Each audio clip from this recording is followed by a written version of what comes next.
వరలక్ష్మి వ్రతం రోజు అమ్మవారిని 5, 7 లేదా 9 వస్తువులతో అలంకరిస్తాం.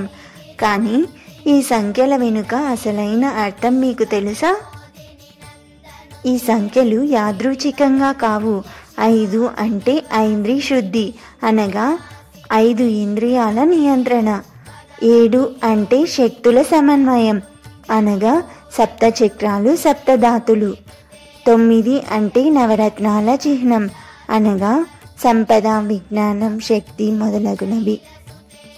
ఇవన్నీ కలిపి అమ్మవారిని అలంకరించటం వల్ల ఆమె ఆశీర్వాదం శరీర, మనస్సు, ఆత్మస్థాయిలో పనిచేస్తుందని నమ్మకం. అందుకే అలంకరణ అంటే కేవలం అందం కాదు. ప్రతి వస్తువు వెనుక ఒక తత్వం, ప్రతి సంఖ్య వెనుక ఒక శక్తి ఉంటుంది. ఈసారి వ్రతం చేస్తే అంకెల ప్రాముఖ్యత గుర్తుంచుకొని తత్వజ్ఞానంతో అమ్మవారిని ఆరాధించండి.